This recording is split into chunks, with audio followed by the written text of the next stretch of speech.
What's up? This is Technically Correct with Tyler Bischoff. On today's show, the Raiders had their best Sunday of the season. They could have the number one pick in the NFL draft. Plus, UNLV football lost to Boise State again. What does it mean for this historic 3-year run? And the Golden Knights walked off the Rangers with one of the best plays in franchise history.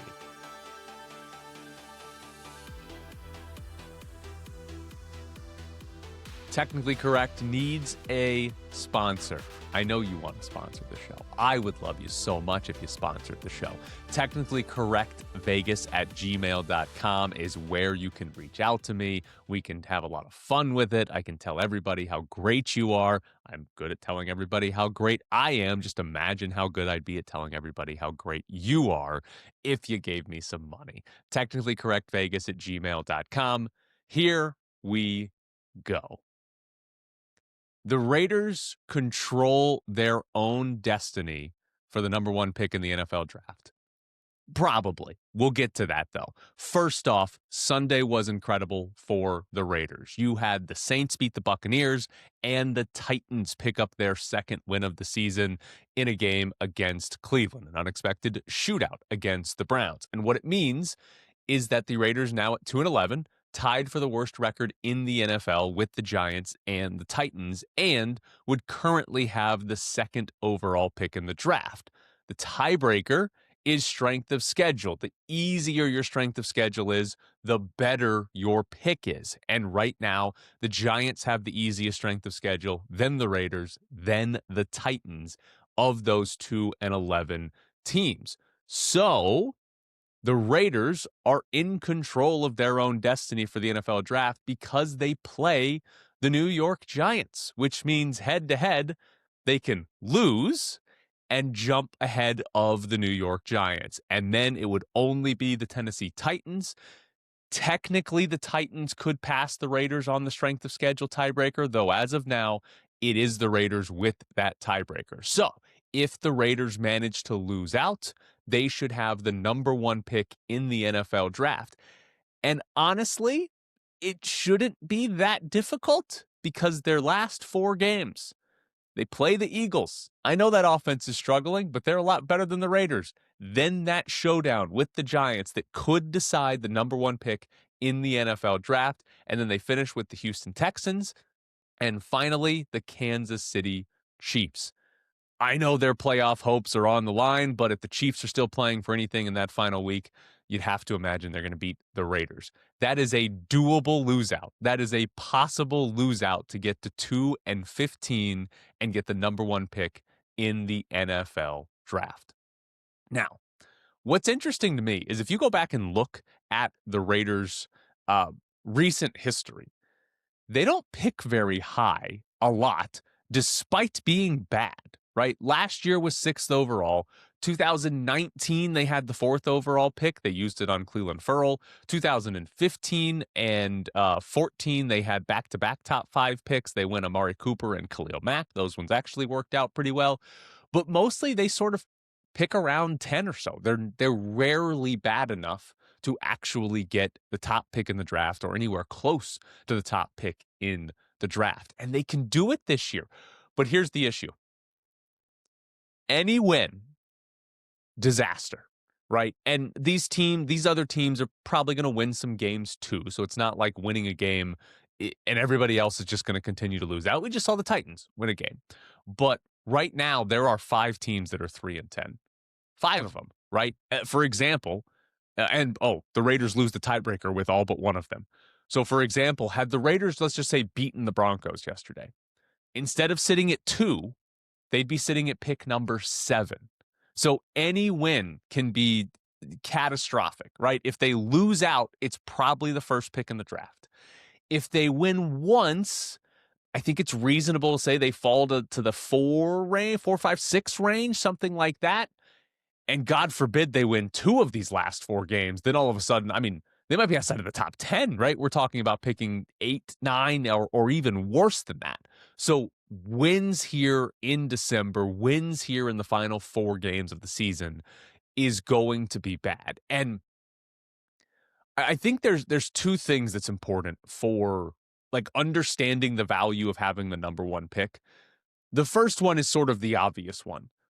You need a franchise quarterback if you're the Raiders. And if you have the number one pick in the draft, you can get a franchise quarterback. In theory, right? If there's one that's out there, you don't have to trade up. You don't have to hope that he falls. You can just take the guy that you think is the franchise quarterback, right? If you get convinced that Dante Moore or Fernando Mendoza or somebody is your franchise quarterback, you can take him at number one overall, and that's it. That's the pick, and you hope that it works out, but that's what you do if you think that guy is out there. But the other side of this might be a little anticlimactic, but trading out of the number one pick can give you so much. And granted, if the Raiders don't think there's a franchise quarterback out there, maybe nobody else does, and the first round pick is not quite as valuable. But if somebody wants to come up to number one and you don't think Fernando Mendoza or Dante Moore or somebody else is the guy, you trade down and take an offensive lineman and then just accumulate a bunch of assets. Because if you look back at the two most recent trades of the number one pick, the Bears traded for it in 2023. Carolina fell back to pick number 9 in 2023. And what'd they get out of that? They went back to 9. They also got DJ Moore, a first round pick the following year, and 2 more second round picks. So they got 3 high level picks, asset picks, and a player that was young and good out of the number one pick to go from 1 to 9. Then you go back to 2016, the Rams traded for the number one pick with the Titans. The Titans fell all the way back to 15 in that draft, so quite a ways. But they got an extra first, 2 more seconds, and 2 more thirds. Now, they did send a fourth and a sixth, so they did have to send some back-end picks, but they got 5 picks out of that to go from 1 to 15. It doesn't happen that often, right? And again, it is important to note, like, how good is that quarterback is going to be important. Somebody else is going to have to think that Mendoza or Moore is the guy, is the franchise quarterback. But if you can manage that trade, you are going to get a haul of assets. So having the number one pick gives you a chance at that franchise quarterback. That is the number one thing. That is what you need as an organization. That's what you should be trying to get. But if you don't think it's there, the other option is getting all of these assets. And guess what? The Raiders need a franchise quarterback, but they need a lot more. There are tons of holes on this offense, right? They need a number one wide receiver. They need what? 4 new offensive linemen and a healthy Colton Miller. They need players on the defensive line. They need every spot in the secondary, probably. Like, they can use so much. And if you trade back from 1 to 8 or 12 or whatever it is, and you get an additional first the next year and 2 seconds and a third or something like that, right?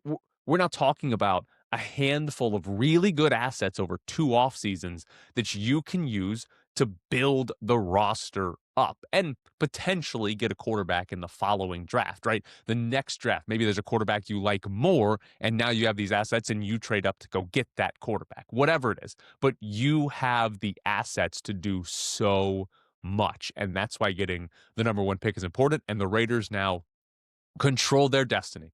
They can do it with help from no one else. Lose out, and they should be in good shape. Now, for this year's team, for this weekend's game, we're going to have a quarterback conversation, it looks like. The Raiders, Kenny Pickett finished this game because Geno Smith left injured. Now, Geno actually had 2 different injuries. He injured his throwing hand. After the game, Pete Carroll sounded like he just got cut and they had to stop the bleeding. But he also left the game with an actual shoulder injury. And Pete Carroll, the phrase he used afterwards was that it locked up. Whatever that means for this week or the rest of the season, I don't know. We'll see what they have to do with Geno Smith. Obviously, if he's injured and can't play, this isn't much of a conversation. But with Geno Smith out, Kenny Pickett played. He was 8 of 11 for 97 yards and a touchdown. Now, Kenny Pickett played against the Broncos defense in the fourth quarter when they were down 2 scores, and it was at least looked to be a somewhat passive defense, more of a, okay, let's just not give up the 70-yard play that might give the Raiders a chance, make them drive the length of the field. But Pickett had a really good touchdown pass. It was an excellent pass, right? And he looked solid. I mean, looked better than Geno Smith has looked in like 90% of the games that he has played this season. So what does that mean for the last 4 games of the year and the quarterback position? Should it be Kenny Pickett? Is that the answer regardless of Geno Smith's health? I think ultimately this highlights the offseason that the Raiders missed on for the quarterback position, because who cares if Kenny Pickett plays the last 4 games of the year? Do you think Kenny Pickett is the quarterback of the future for the Raiders? Are we sitting around thinking, wondering, hoping that Kenny Pickett is going to be the guy that turns things around for the Raiders next year and beyond? Because that's not reality. Kenny Pickett's not the quarterback for the future. Geno Smith is not the quarterback for the future. Aiden O'Connell is not the quarterback for the future. He's still on the roster. So I don't think it matters, right? The quarterback of the future is not on the roster. The only reasonable expectation that the Raiders are starting one of these quarterbacks next year is because they're committed to the tank, right? And didn't draft a quarterback high, and they just said, all right, we took a different position in the draft. We didn't want to spend any free agent money on a quarterback because that's probably a bad idea most of the time. So we're going to just tank next season, and here's another year of Geno Smith or Kenny Pickett or Aiden O'Connell, whatever you want it to be. So I just don't think it matters, because what if Kenny Pickett plays really well in the final 4 games of the season? You now convinced he's the guy? Right? I mean, hell, the same for Geno Smith. What if Geno Smith has a really good 4 games? He's been terrible this year. There's no way that 4 games at the end of the year is going to change your mind on what he did this season. There's just no upside to any quarterback on the roster. So it'll be like the least important quarterback battle or conversation of all time, because there's not really much on the line as far as the future goes and what the Raiders should be looking for. Now, something good that we did see against Denver. There were a good bit of rookies playing. Now, there's still some criticism that's going to be attached to this, but Caleb Rogers played the entire game at right guard, finally got to play last week. They started him, but then he didn't even play the most snaps at right guard. This week, they started him. He played the full game. Now, the offensive line wasn't necessarily any better, but the Raiders drafted this guard, Caleb Rogers, in the 3rd round. They have the worst offensive line in the NFL, and it took until week 14 for him to play a full game. It's brutal, right? But at least they did it before the season ended, and I'm guessing, as long as he's healthy, he's going to get to play basically all of the offensive snaps the rest of the way. Just play him the last 4, see what you have in Caleb Rogers. Maybe he proves, best case scenario, he proves to be worthy as a starter. And now you know, cool, we got our starting right guard for next year. Or he proves to not be worthy of a starter. And now you know, all right, we don't have our starting right guard for next year. You need the information on Caleb Rogers to know what to do in the offseason, because you drafted this guy in the 3rd round. And if you didn't play him and then you go in the next one, you're like, all right, what do we have in him? And you don't know? That's pretty bad. We also saw Jack Besh. I'll have to look at the snap counts, but I'm pretty sure he was out there for most of the 2 wide receiver sets. It was Trey Tucker and Jack Besh. So I'm going to guess he played the 2nd most wide receiver snaps before seeing the actual snap count there. He led the team with 6 targets, led the team with 6 catches, led the team with 50 yards receiving. None of those are blow you away type of numbers. It is the Raiders offense, but they're all career highs for Jack Besh, and they are all first on the team in that game. It's just like the Caleb Rogers situation. You need to learn something here. How good is Jack Besh? You drafted this guy in the 2nd round. You drafted a wide receiver in round 2, and it took until week 14 for him to get 6 targets in a game.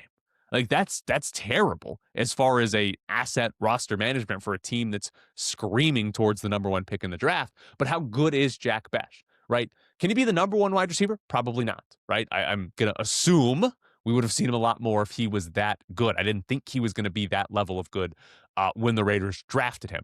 But can he be the number 2 wide receiver? Can he be the number 2 wide receiver that's really the third option in this passing game because Brock Bowers exists? Or is he worse than that, right? Those are the things you want to find out about these players. Also, they took another offensive lineman, Charles Grant, in the 3rd round. He has basically not played this season, so he should get out there as well. But we did see some rookies play, which is something that Pete Carroll has been hesitant to do, but we finally saw it.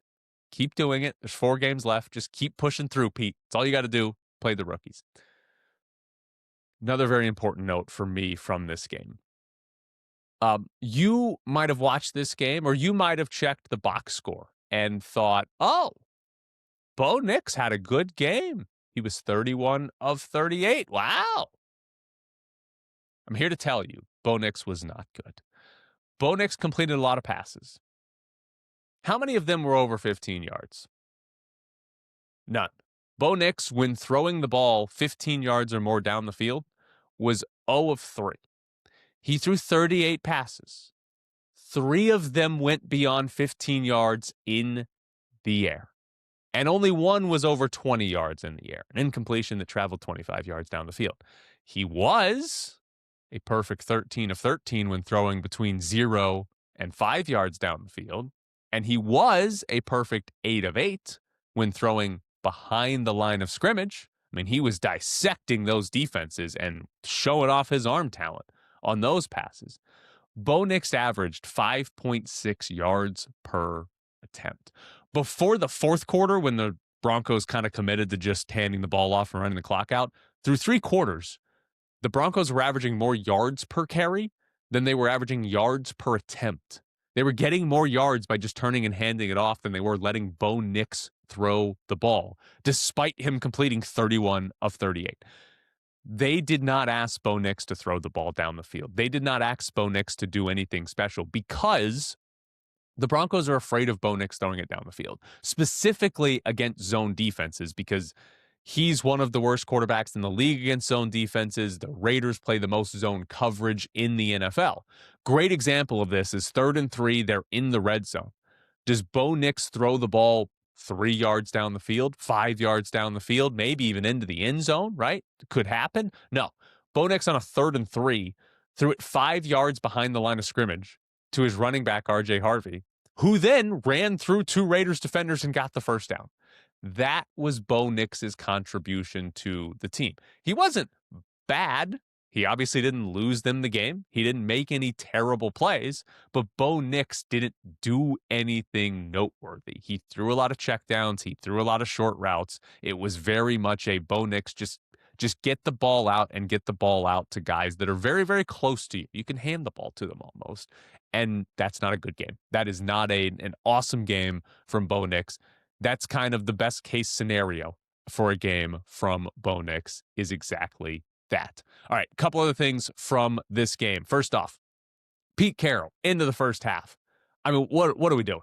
What is going on with coaching decisions here? So the Raiders get a 4th down stop, and they get the ball back on their own 41-yard line with 20 seconds left, right? So they got a chance to put up points.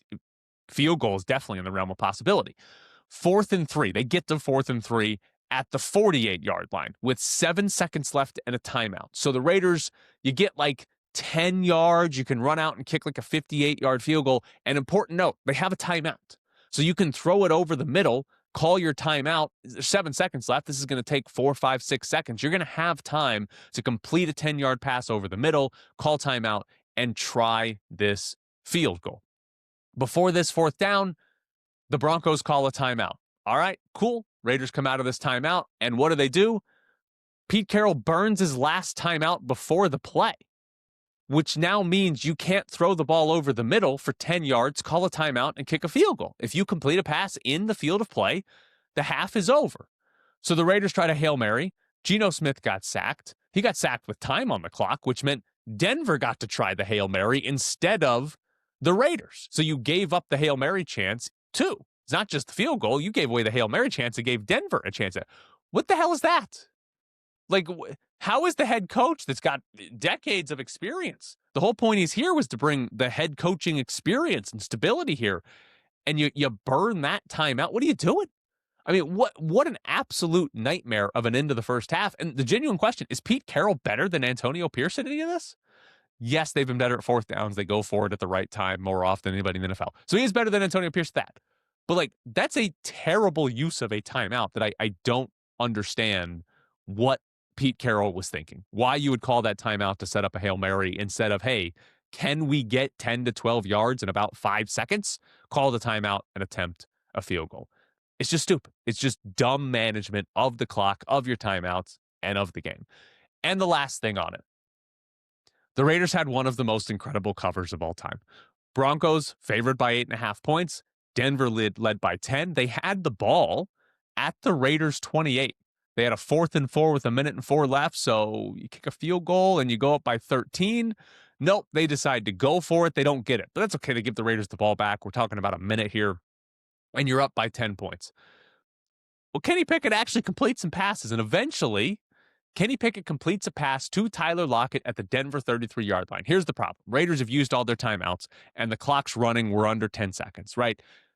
They're not going to get up and be able to spike this ball in time. The game is going to end. But Brandon Jones of the Broncos goes up, rips the ball away from Tyler Lockett. That's a penalty.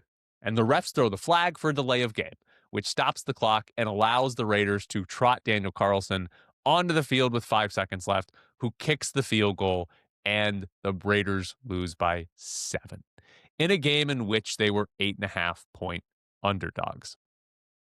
Incredible. Now, one of the interesting things is after the game, Pete Carroll kind of briefly explained like why he kicked that field goal. You're down 10, there's 5 seconds left, so throw the ball to the end zone is generally what you'd see more of. But Pete Carroll basically said after the game that on that drive, they wanted to get in the field goal range, kick the field goal, and then go onside kick to try to get the ball back and, throw a Hail Mary on the final play to try to tie the game with a touchdown. Maybe they could have gone for 2 to try to win it, right? That was the idea. That's sort of what you should be doing in that scenario is once you get into field goal range, just go kick it so that maybe there's a little bit of time left for the onside kick and the Hail Mary. The problem is when the Raiders ran the field goal unit onto the field, there were 5 seconds left. The clock ran out on that kick. There's no way to kick the field goal, then recover the onside kick, then throw a Hail Mary. There's only time for one of those 3 plays, not 3 of those 3 plays. So I don't think it deserves that much criticism because nothing would have changed in the outcome. And you can't argue that Daniel Carlson needs more reps than anybody else on the team because he's kicking for his job. But like, Pete Carroll can't change his strategy. Like the clock runs down and you don't think, hey, we should change what we're doing here. It's just, nope, this was the strategy before the drive started. So this is exactly what I'm going to do. This is the only thing I know how to do because that was the set in stone plan and we can't change anything. Not great. Now it's time for Bischoff's Briefs.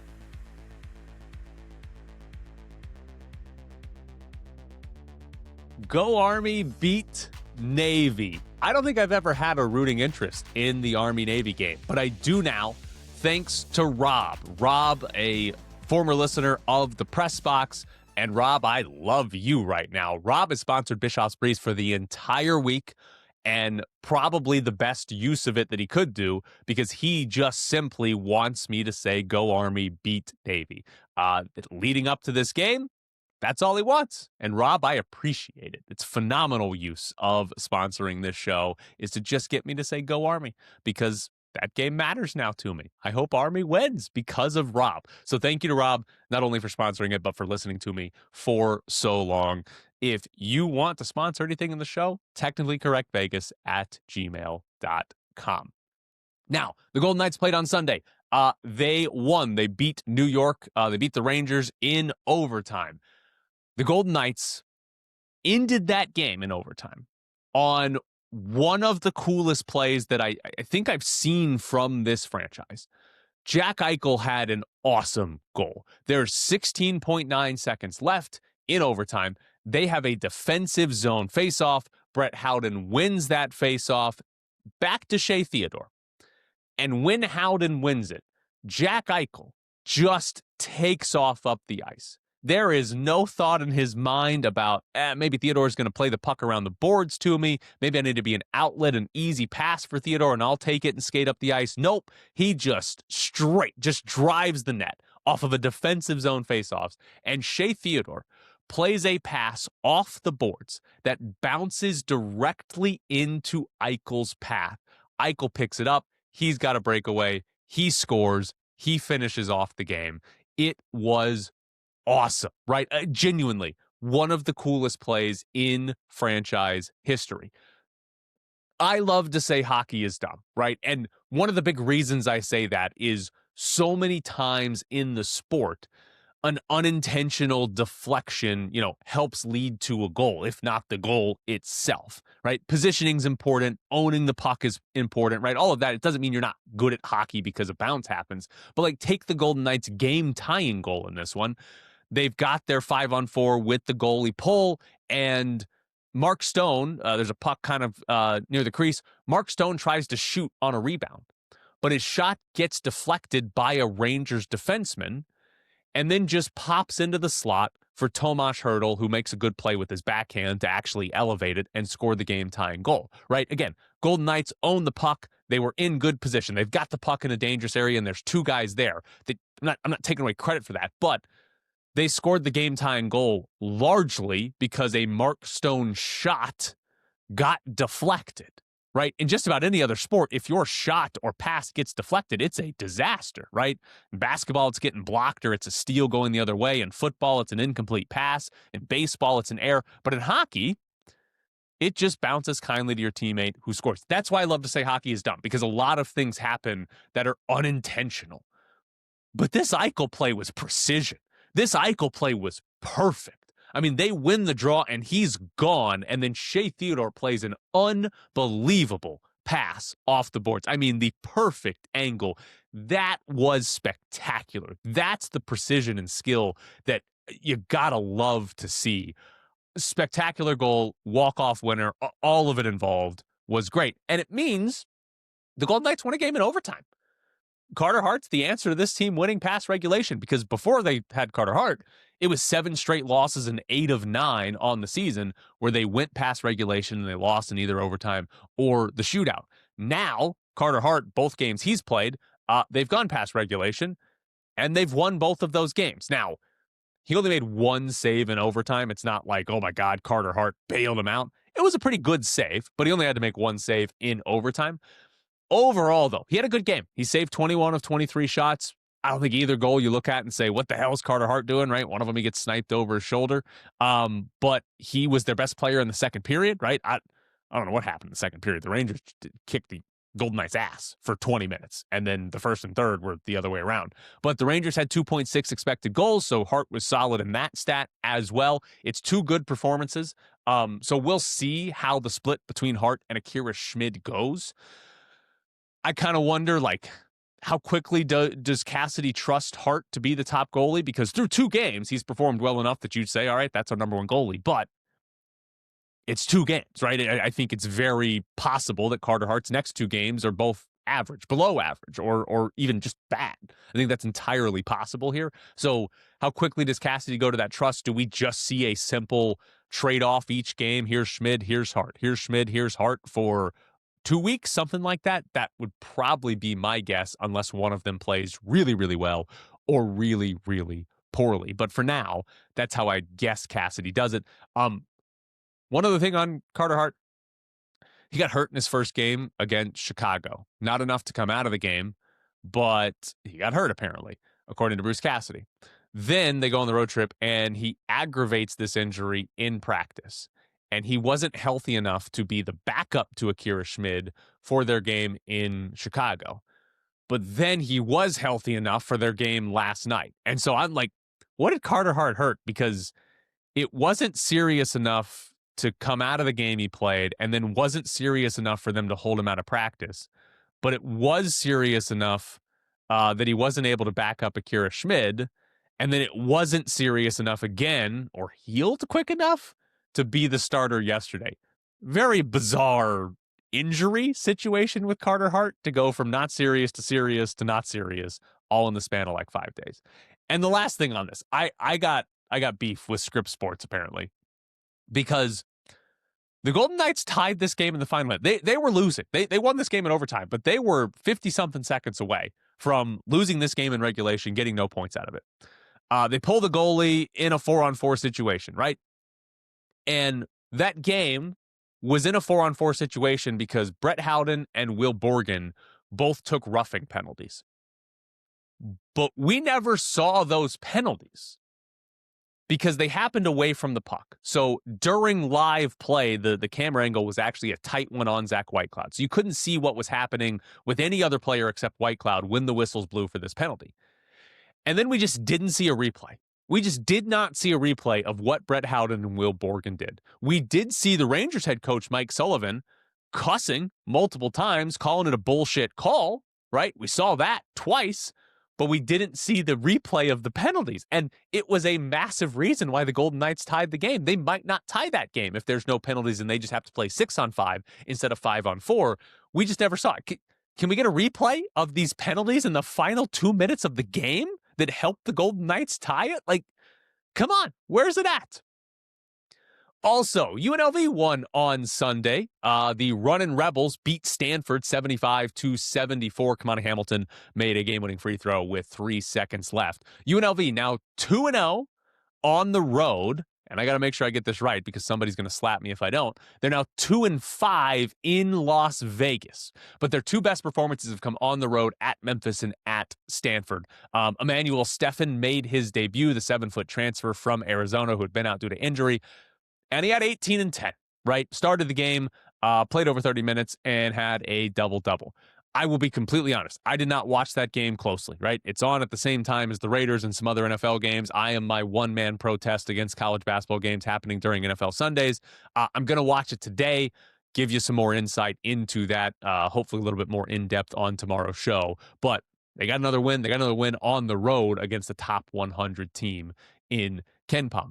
UNLV football, we're going to get into the Mountain West Championship game a little bit later in the show, so stay tuned for that. But they're going to the Frisco Bowl against Ohio. Quick rundown, Ohio went 8-4 in the MAC this season. SP plus-wise, they were 82nd, which puts them kind of below most of the second-tier teams in the Mountain West.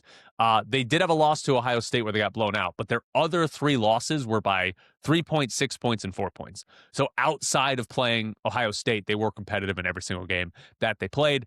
Offensively, second most points, second most yards in the MAC.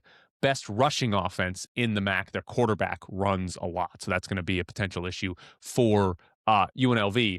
But more importantly, this is the Scooters Coffee Frisco Bowl. There is a giant cup of coffee that holds 5 gallons of cold brew that the winning coach gets dumped on him by his players. So you replace the Gatorade bath with this 5-gallon coffee cup that gets dumped on the head coach. Dan Mullen's got to be ready. You got to be ready for a coffee bath because if you win the game, it's coming. Raiders cornerback Caillou Blue Kelly got carted off the field yesterday. He's a corner that was signed to the practice squad last year, and I mean, it's been better than expected. I don't want to sit here and tell you he's been good because the Raiders haven't had that many players that have been good, but he's 24 years old. He was a 5th-round pick, has been on a few teams, but has rarely played and has gotten a pretty good chance this year. And again, has been better than expected. And now he gets carted off. We'll see how serious that injury is. Pete Carroll said it was a serious injury, so I think there's a real chance that his season is over, which is unfortunate because, you know, the Raiders have a lot of holes, and you probably want a better cornerback than Caillou Blue Kelly starting for you. But given that there's a bunch of other holes, they could have reasonably gone into next year saying, all right, he's going to be 25, and he had a decent season, so he could be one of our starting corners next year. Now that injury might change things depending on how bad or how serious it is and how far behind he gets set. And also, it's just hard to count on guys coming back from injury, even if he is completely healthy. Now, a few other things in college football. One thing for me to yell out, if you watched Ohio State and Indiana in the Big Ten championship game, Ohio State's kicker missed a field goal with 2:49 left when they were down by 3. It was 4th and 1 at the Indiana 9-yard line. He misses this field goal. Indiana's up 3. They go and run the clock out. Ryan Day in Ohio State took the points. Anytime somebody goes for it on 4th down and field goal range, you hear the criticism. You should have taken the points. Why didn't you take the points? This is why that's stupid criticism. What happens if you miss the field goal? There were no points to be taken. There were no points. The kicker missed. And yet, there's basically no criticism of Ryan Day for kicking that field goal. Because for some reason, when it comes to fourth down decision making, if the kicker misses the field goal, we don't blame the coach for kicking the field goal. We blame the kicker for missing it. But if you go for it on 4th and 1, we blame the coach for going for it instead of blaming the players for failing to execute. It's this bizarre contradiction where we only blame the coach in one scenario for failure, when in reality, he should have gone for it on 4th and 1 at the 9-yard line. He should have been trying to, 1, score a touchdown to take the lead, but 2, run the clock out, right? You want to get that first down, set up 1st and goal, and best case scenario, you run a few more plays, you kill a bunch of time, you take a 4-point lead, and now Indiana's got to drive the length of the field with 40 seconds left or something like that. That would have been ideal. Instead, his best case scenario was tie the game and give Indiana the ball back with 2.5 minutes to go. That's just not a good plan. Take the points. You love to hear it, especially when the kicker actually misses. Also in college football, Notre Dame has declined to play in any bowl game. Brett McMurphy reported that Notre Dame was lined up to play in the Pop-Tarts Bowl against BYU, and Notre Dame said no. Notre Dame's a bunch of losers. That's pretty clear here. BYU Notre Dame would have been a fun bowl game to watch, especially with Pop-Tart on the line. I am a little surprised they said no just because, like, did the players not want to play football? I guess not. Like, I'm assuming Notre Dame would have played if the players were like, nah, dude, we don't play football, right? In all seriousness, I know they missed the playoffs. It was heart-wrenching, and, like, the same day, hey, dude, you want to play in the Pop-Tarts Bowl? But a couple of weeks from now, you don't think Notre Dame players are going to be like, damn, I wish I was playing football right now? I wish I was playing in a fun game for a Pop-Tart. I don't know. Seemed a little disappointing. But the important note here is this is what college football has to deal with. And maybe the deal ends up being bowl games get killed off entirely, but this is the reality of it, right? Teams don't want to play in bowl games if they have playoff hopes. It's a down into the season. Notre Dame thought they were going to the playoff yesterday, and instead they get invited to the Pop-Tart Bowl, right? That's bad, right? That's deflating, and you can understand why they would say no to that, even if they are being a bunch of losers. Now, we had 2 other teams say no to bowl games. Iowa State and Kansas State are going to sit out, and the Big 12 is fining both of those teams $500,000. Iowa State went 8-4 this season, but their head coach, Matt Campbell, just left to take the Penn State job. Kansas State, I think they were 6-6. Their head coach retired. So both teams lost their head coaches, but because they were bowl eligible, they're still getting fined by the Big 12. There have been a handful of 5-7 teams that have said no to a bowl game as well. So 5-7 teams, you might understand it a little bit more, but we've got a lot of teams that are saying, no, thank you. We do not want to play in a bowl game. Now, for the bowl game here in Vegas, the Las Vegas Bowl, we're going to have Nebraska take on Utah. Utah 10-2, really good season in the Big 12. Nebraska finished the year 7-5. They lost their last 2 games to Penn State and Iowa by scores of 37-10 and 40-16. Not a good finish to the season, but they lost their quarterback Dylan Raiola to a broken leg earlier in the season, and then it kind of spiraled from there. They actually had a pretty good season and a chance to do something, be ranked until that leg injury. They're also kind of interesting, right? Because Dylan Raiola was the number 1 quarterback recruit in the country a couple of years ago, goes to Nebraska, starts as a freshman, breaks his leg this year. But over the weekend, Nebraska fired Dylan Raiola's uncle. He was the offensive line coach there. And maybe Dylan Raiola is going into the transfer portal. That's been rumored even before they fired his uncle, but now even more so that his uncle is fired. So Nebraska's a little interesting in that regard. But I am going to be a hater really quick. I say really quick as if I'm not doing that every single day on here for like 30 minutes to an hour. But the Las Vegas Bowl moved into Allegiant Stadium when Allegiant Stadium was built and completed here in Vegas. They dumped the Mountain West, and the selling point was that we're going to get big-time games, big-time conferences, big-time teams to come in. Utah's ranked. They went 10-2, cool. But 7-5 Nebraska with a injured starting quarterback? So what it means is the first 5 games of the Las Vegas Bowl in Allegiant Stadium, of the 10 teams to play in it, Utah will be the 2nd ranked team. 2 ranked teams in 5 years for the Las Vegas Bowl. If you go back to the last 5 Las Vegas Bowls at Sam Boyd Stadium when Mountain West teams were coming, 4 of those 10 teams were ranked.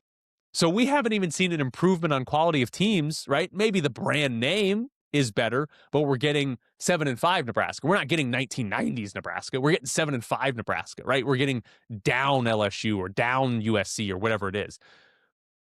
The Las Vegas Bowl hasn't really jumped up in quality. And we should probably blame the playoff for that. If there wasn't a playoff, then there's not 12 teams getting sucked into the playoff, and instead we get better games down the bowl system. But ultimately, the Las Vegas Bowl is not producing the matchups that we were told they were going to get because of Allegiant Stadium. But this has been Bischoff's Briefs. Again, big shout out to Rob for sponsoring Bischoff's Briefs. Rob, we love it. Go Army, beat Navy. I hope it happens. It's the first time I've cheered for Army or Navy in one of these games. So go Army, beat Navy.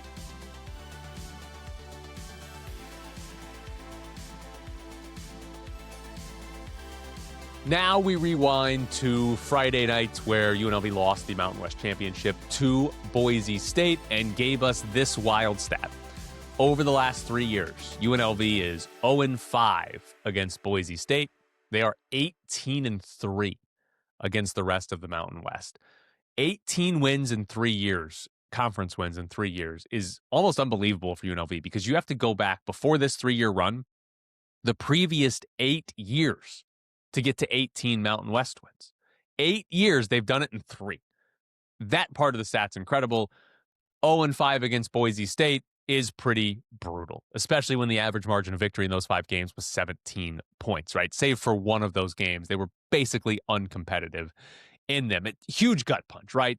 The 3 years, it's like the best 3 years in UNLV football history, and you don't get the conference title of it out of it. You don't get to beat the top team in the conference even one time. Like, it's just this frustrating end because you never got that crowning moment. You never got that we did it, we won the conference, or even just a we did it, we beat Boise State.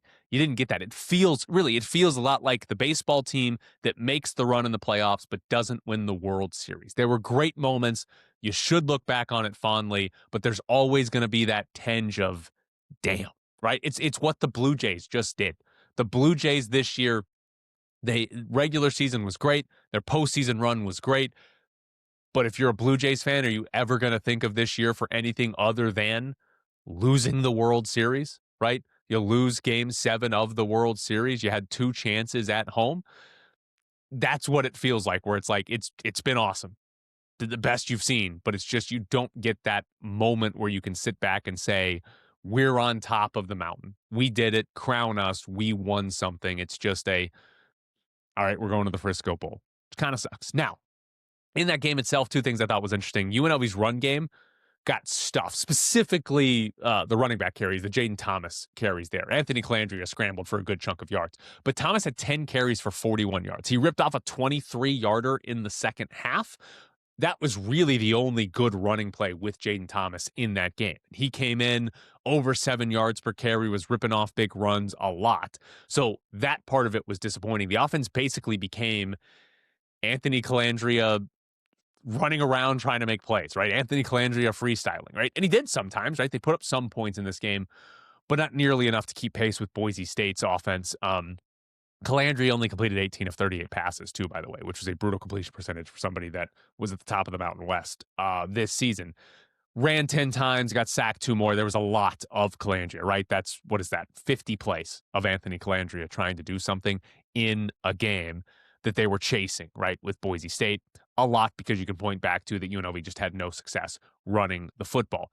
The other part I thought was interesting was UNLV, it looked like they sold out to stop the run. So Boise State ran a lot of 2 tight end sets, which invites it, but UNLV loaded up the box against Boise State, right? Even on some snaps without the 2 tight ends, they had a lot of guys in the box.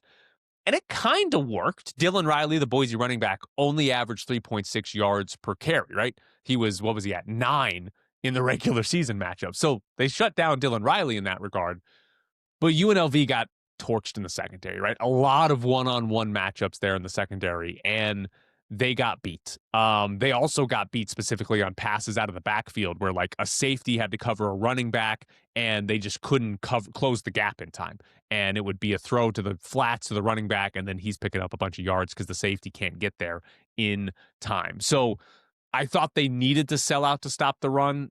They did that. They had some success, but it wasn't enough to actually slow down Boise State because Maddox Madsen actually had a pretty good game as Boise State's quarterback. And don't know that it changes the outcome, but Dan Mullen had a bad game. From a game management standpoint, there were 4 moments in this game. The first 2 were simply timeouts, right? 2nd and 21 in the third quarter. And Dan Mullen calls timeout to avoid a delay of game.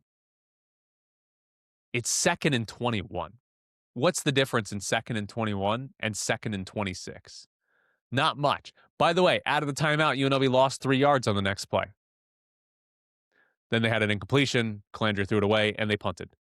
Just Mullen completely disregarded the value of a timeout there, right? If you're going to come back and win this game, you're almost certainly going to need all 3 timeouts to stop the clock late, not to prevent a 2nd and 26, right? That's the wild part to me. It was to prevent a 2nd and 26. Both are bad. Don't burn your timeout there. Understand the value of the timeout. The next one wasn't as bad, but he again had to call timeout to avoid another delay of game. This time it was 3rd and 6, and UNLV was in the red zone. Call a timeout. They come out on 3rd and 6. Calandria drops the snap and had to throw it away. Worked well out of the timeout. Now, they did go for it on the 4th down. They got it and scored a touchdown, but it was still another wasted timeout. Beyond the wasted timeouts, the worst Dan Mullen decision in this game, 4th and 2 at his own 33, down 14 with 12 minutes to go, and Mullen punted. Disaster of a decision from Dan Mullen, right? Why are you taking your offense on the field when you've got to score 2 more times? You're down 2 possessions in the 4th quarter, and it's 4th and 2.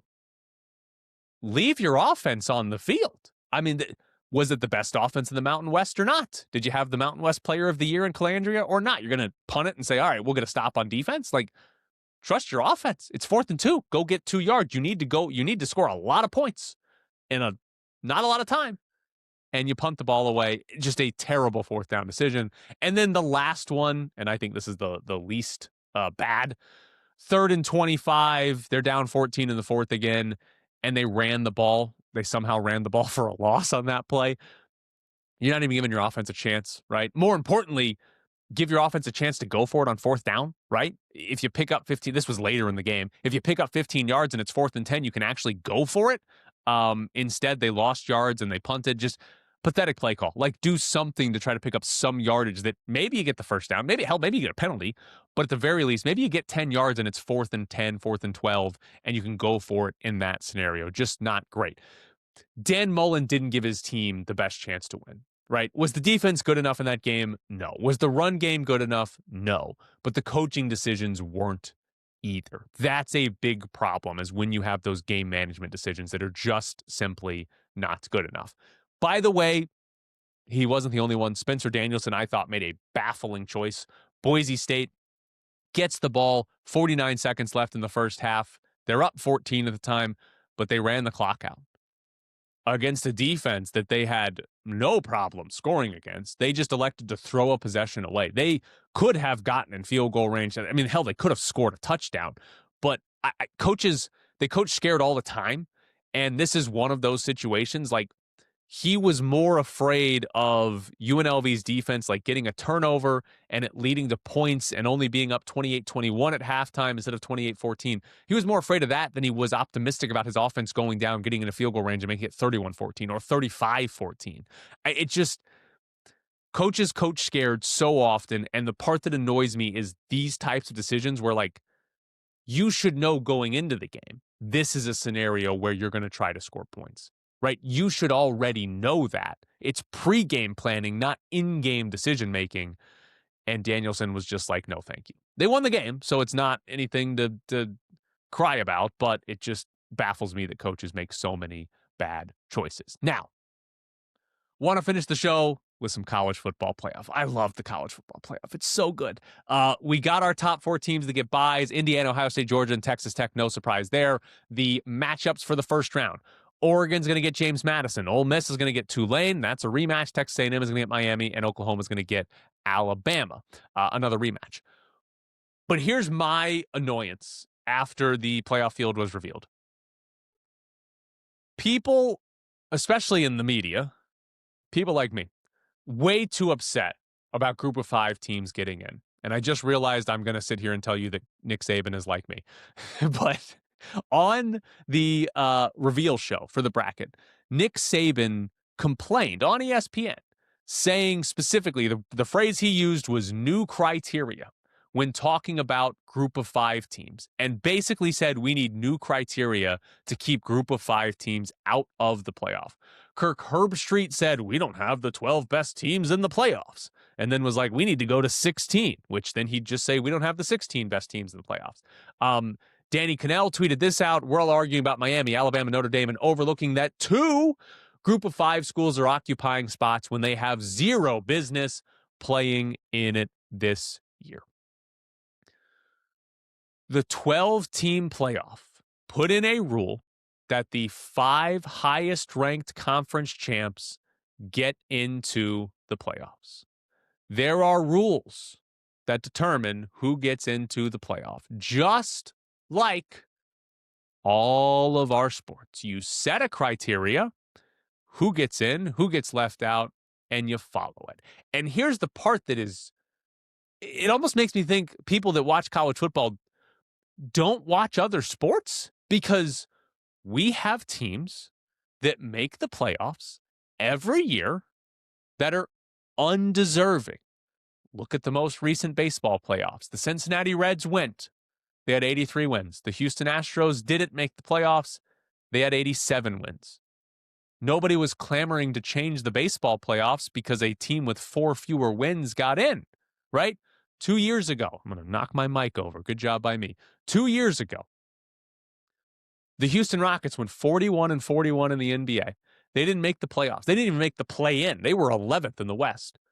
2 teams in the East, Chicago and Atlanta, were under 500 and got into the playoffs. One of those teams had 5 fewer wins than Houston and got in. Nobody was clamoring to change the playoff system in the NBA. In 2022, the Tampa Bay Bucks made the playoffs at 8-9 because they won their division. Steelers, Commanders, and Lions all had a better record than Tampa Bay. Did they get in? No. 4 times in the last 15 years has a team made the playoffs while under 500, and another team had a better record in the NFL. Last year in the NHL, Montreal and New Jersey made the playoffs with 91 points. Calgary missed it with 96 points. Those are our 4 biggest sports leagues. All of them in the last 3 years have had an example where an undeserving team got in over a more deserving team. Do people that complain about this watch other sports? This is how playoffs work. You set a criteria, and that determines who gets in. Duke won the ACC at 7-5. Tough shit. Like, James Madison's getting in over that 7-5 Duke because they're a conference champion. Win your conference championship or join one, Notre Dame, and you're going to have that access by winning your conference title game. And the people that hate the 2 group of 5 teams that got in this year, genuine question. Why do you hate college football? This is what college football is. Chaos is what makes college football great. The ACC not having a ranked champ is hilarious. It's one of the funnier things that can happen, right? And it opens the door for James Madison. And watching teams that are not traditional powers is part of what makes this sport great. Maction on Tuesday, awesome. Things like App State beating Michigan, phenomenal. Boise State running trick plays to beat Oklahoma. It's great, right? That's part of what makes this sport incredible. Watching Notre Dame and Alabama and Ohio State, the teams at the top, yes, I enjoy it. I'm going to watch all the playoff games, right? I'm going to watch Ohio State and Indiana in a rematch in the title game, or Georgia and Indiana, whatever it is. I'm going to watch it. I love that stuff. But part of what makes the sport good and part of what makes it matter is that we now have a way for Tulane and James Madison to play for a national championship. You can't have a sport where half the teams have no access to that championship, which is what all of these people are arguing for. They're arguing for take away the group of 5 spot. Make sure we have this, hey, you've got to be ranked in the top 12 to make it in the playoffs. Like, that's what they're arguing for. And that would mean that every single year, every group of 5 team doesn't have a chance. That is exactly what that would mean. I know Boise State was ranked in the top 10 last year, so they would have had a shot at it traditionally. But if you're going to have 10 conferences, you can't take half of them and say, sorry, you don't have a chance. Right? It's just, you're not the same league or division, whatever the hell you want to call it. Like, that's not what it is. There has to be access to the playoff if you're going to have a 12-team playoff. So stop hating college football. Stop hating on the group of 5 and tell teams to win their conference. Right? Wouldn't that be nice? Also, why do people hate BCS computers? Humans are dumb, right? Computers, BCS computers were better than this, right? Hunter Yurachek is the athletic director of Arkansas, and he's the head of the playoff committee. And he gets to go on ESPN and try to explain these rankings. And obviously, the big flashpoint of the rankings is that Miami jumped Notre Dame despite neither team playing on conference championship weekend. And I talked about this a little bit last week. If you look at it, both teams were 10-2, and if you go by strength of schedule, strength of record, FPI, SB+, game control, all these metrics the committee supposedly uses, they're all very, very close, right? And Hunter Yurachek said as much. He basically said, hey, same record, same resume. And he said, we went to head-to-head, and Miami beat Notre Dame, so they get in, which is exactly how it should have been. That is what should have happened. Miami should have been in over Notre Dame. The problem is that Miami was behind Notre Dame in every single ranking leading up to this one. Every single one. Neither team lost a game from when the first playoff rankings came out until the last, right? They both had 2 losses the entire time, but yet they kept Notre Dame ahead of Miami. And when asked why they flipped, Yurachek said that they didn't use head-to-head in any of the other rankings because BYU was ranked in between Notre Dame and Miami, and that they didn't consider head-to-head until Notre Dame and Miami were next to each other in the rankings.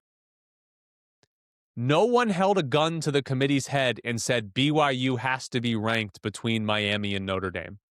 Nobody did that. They chose that. They chose to rank them Notre Dame, BYU, Miami. They could have done BYU, Notre Dame, Miami. They could have done Notre Dame, Miami, BYU. They could have ranked those teams however the hell they wanted, but they chose this meat shield of BYU to be this buffer. And then when BYU lost, they were like, oh my God, did you guys know Miami beat Notre Dame? We didn't even think about that until BYU was out of the question. What the hell kind of a process is that? Again, between those two teams, they got the right one in, but what? Bizarre. The worst process you could possibly show. And it leads me to one last thing on the show today. I have seen so many media members come out and say they need to scrap the playoff rankings. We just need the final rankings on Sunday, just a Selection Sunday show. And the reason is that if there had been no previous rankings and on Sunday the committee said Miami's over Notre Dame, nobody would have blinked an eye because they beat Notre Dame, right? We'd be yelling about Alabama probably being in. We'd be like, wow, BYU got no respect, but we would not be complaining about this specific cause where the previous rankings created a problem for the final rankings. If you're a coach, yeah, complain about that. If you're an administrator or a player, complain about that. If you're a fan, maybe. But if you're in the media, do not complain about these weekly ranking shows. Are you kidding me? They produce tremendous content week after week at the end of the season, and they've produced this. This is hilarious. This is phenomenal, right? We got the committee talking themselves into knots to try to explain why they flipped 2 teams that didn't play on conference championship weekend. Don't take that away from us. This is great. This is what makes college football great. We argue about this dumb crap. This is what's phenomenal. We get to be like, why the hell is Miami behind Notre Dame for like 4 weeks? And then all of a sudden the committee's like, you guys were right. We never should have done that in the first place. Then we'd be like, where were you for the last month? It's great. Don't take it away from us. Do not do it. Please be greedy. Take the television money, college football, because I love these shows. That's it for Technically Correct with Tyler Bischoff. We're back for week number 2. I appreciate all of you listening around. I think this is going to end up being our longest show so far. It was a good one.